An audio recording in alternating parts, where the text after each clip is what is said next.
Hi folks, HR Funk here, out on the range to bring you number 25 in this series on Law Enforcement Qualification Course Challenge videos.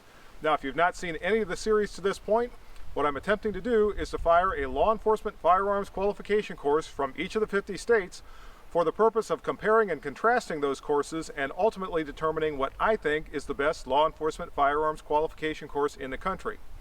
Now this current series does concentrate on duty handguns, and today's duty handgun course comes to us from the state of Minnesota. The Minnesota course requires the shooter to fire 50 rounds, and the course is divided into 4 different stages of fire that take place at distances as close as 3 yards from the target and as far away as 15 yards from the target.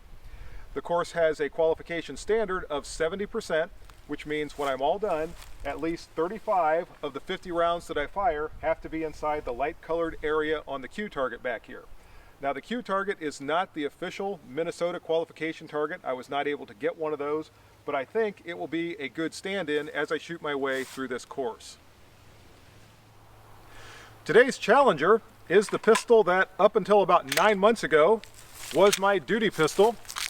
This is my M&P9 2.0, and the only reason I'm not still carrying this pistol is because I wanted to go to the new M&P 40L so I could use the micro red dot optic rather than the iron sights. At 53 years old, the iron sights are starting to get just a little bit fuzzy to my eyes, so I wanted to make the transition to that micro red dot. But this has always been an extremely good firearm.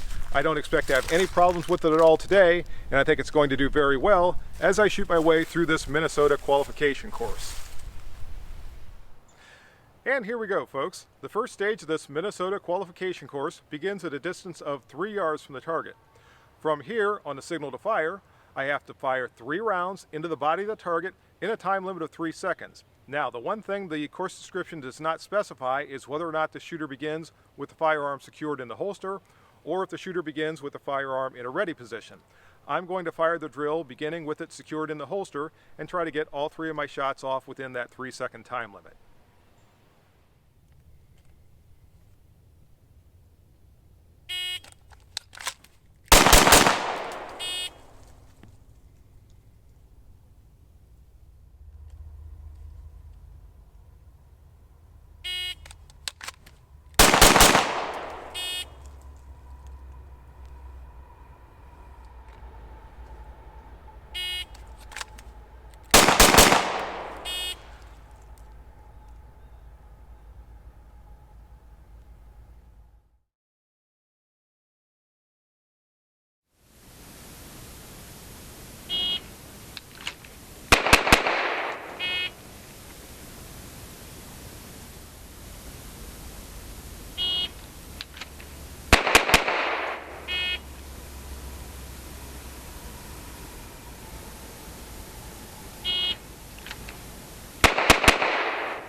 For the next stage of this Minnesota qualification course, I'm back to a distance of 5 yards from the target.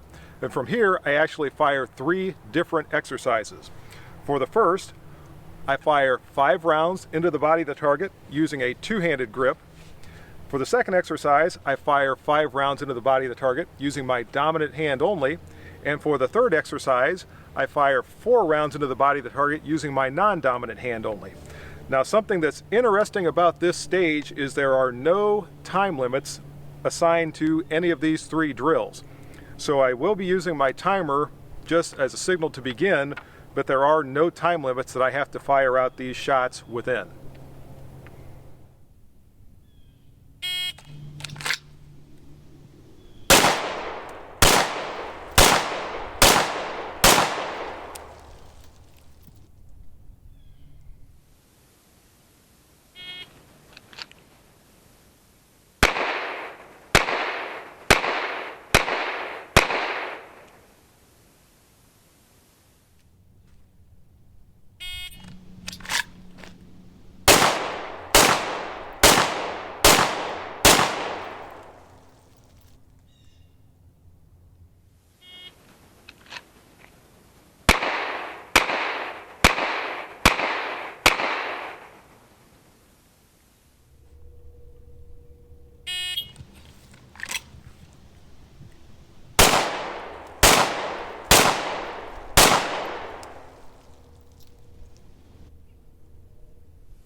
For stage 3 of this Minnesota qualification course, I'm back to a distance of 7 yards from the target.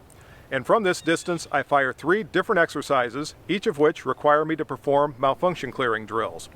For the first 2 exercises, I have 8 rounds of live ammunition loaded into my pistol's magazine, along with 3 dummy cartridges that are randomly mixed into those or in with those 8 rounds.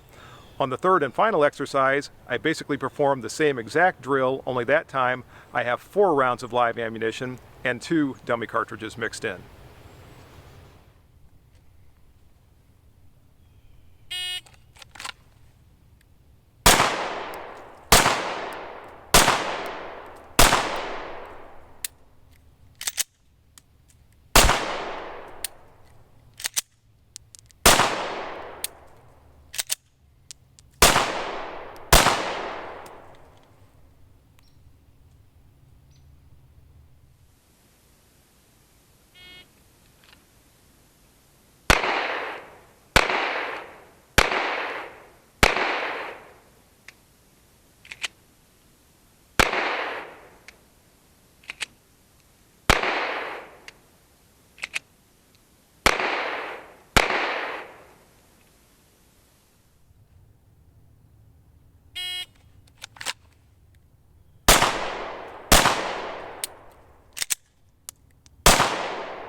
The final stage of this Minnesota qualification course is fired at a distance of 15 yards from the target. And from here, the shooter fires 2 different exercises, both of which require shooting from a position of cover. On the first stage, or for the first exercise, on the signal to fire, the shooter has to fire 4 rounds into the body of the target, either over top of or around the side of whatever cover object is being used. For the second exercise, on the signal to fire, the shooter has to pick a different position, either over top of or around the side of cover, which they did not use for the first exercise, and again fire 4 rounds into the body of the target. Now, just as we've seen for the last 3 stages, there is no time limit for either exercise in this stage of the course. In fact, the only stage of this course that has a time limit was the very first one, where I had to fire the 3 shots in 3 seconds. Also, the course description all throughout this course does not specify whether or not the shooter begins with the firearm secured in the holster or begins in a ready position. And in this particular stage, it doesn't specify if the shooter begins standing and assumes a kneeling position or begins kneeling already behind cover. Since there's no time limit, I'll start out standing and assume my position of cover. But this is something strange in this course that we've not seen before. Usually there's a little bit more specificity than this, and this course just seems to be pretty wide open to interpretation.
And here's the tail of the target, folks.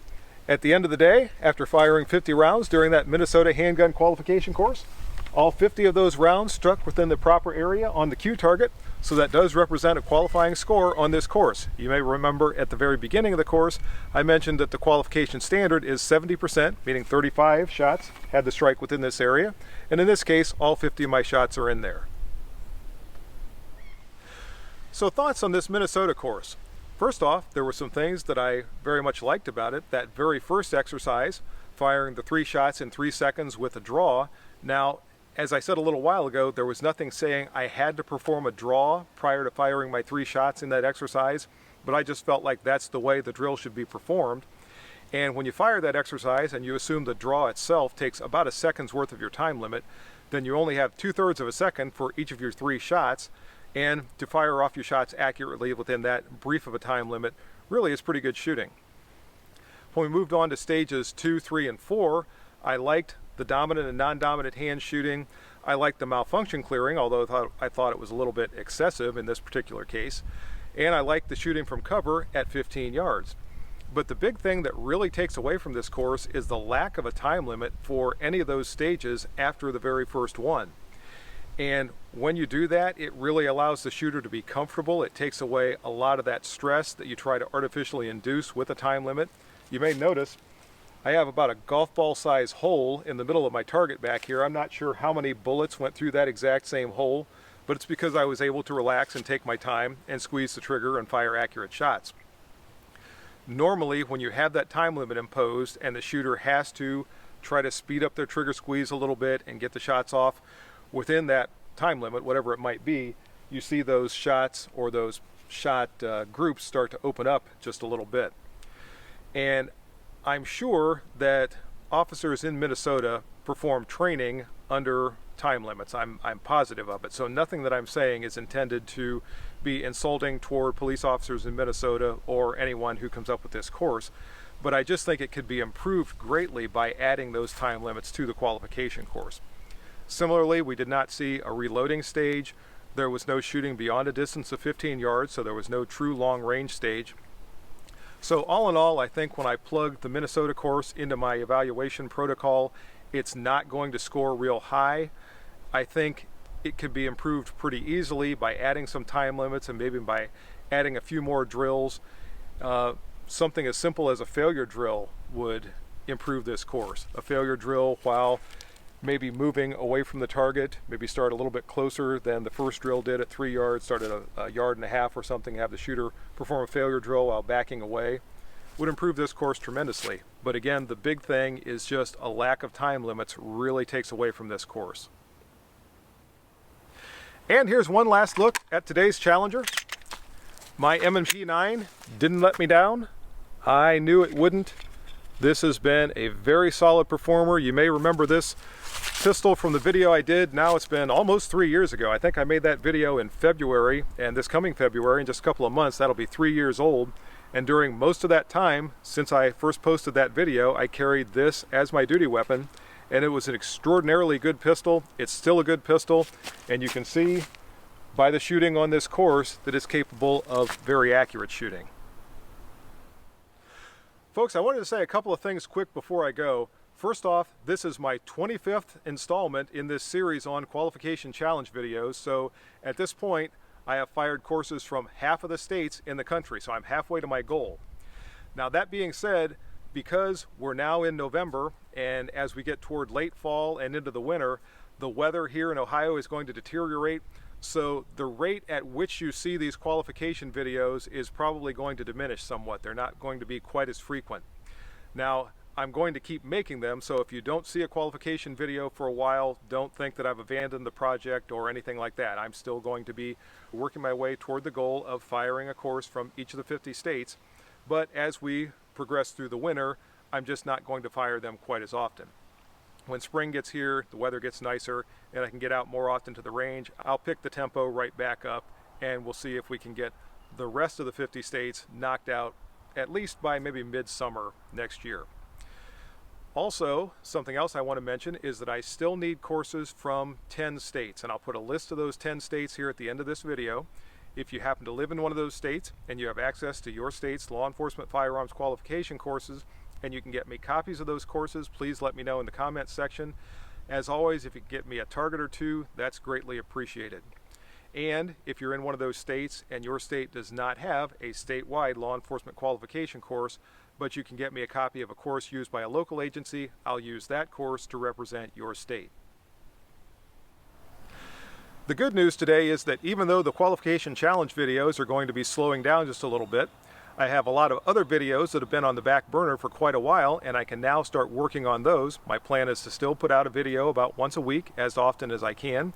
So you're still going to be hearing from me, just not seeing quite as many of the qualification videos. And that's the end of this video, so if you have any questions or comments, as always, make sure you forward those to me. Remember, if you order anything from Optics Planet, be sure to use my discount code, which is... And if you use that discount code, it's good for 5% off anything you order from Optics Planet. See you next time, folks, and until then, good shooting. Bye-bye.